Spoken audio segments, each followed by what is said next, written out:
Abraham a été béni à cause du sacrifice d'Isaac.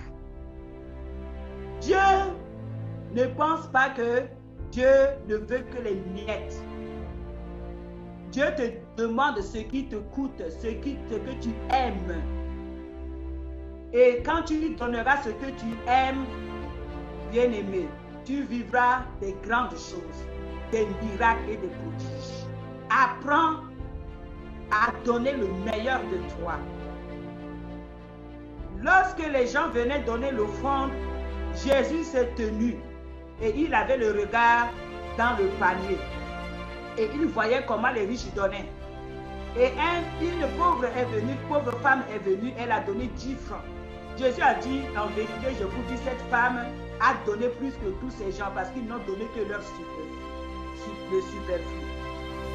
Bien aimé, c'est parce que ces gens-là, ces riches-là, ce qu'ils donnent, ce n'est pas ce que leur cœur, ce qui les coûte, ils donnent. Mais cette femme, ces 10 francs-là, vaut plus que tout.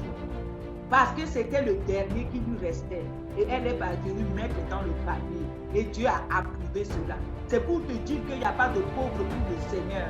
Que tu manges, que tu ne bois que de l'eau, que tu n'as rien. Tu as toujours quelque chose à mettre dans le panier du Seigneur.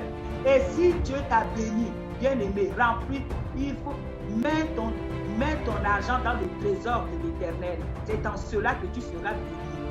C'est en cela que tu seras comblé.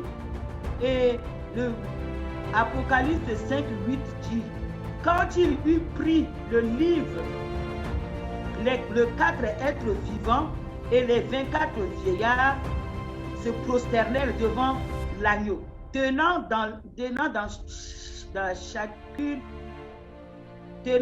chacun une harpe et des coupes d'or remplies de parfums qui sont les prières des saints. Et le verset 8-4 dit, la fumée des parfums monta avec les prières des saints dans la main de l'ange devant Dieu. Alléluia. Bien-aimés, nos prières sont des parfums, nos offrandes sont des parfums. On a dit la fumée des parfums monta avec les prières.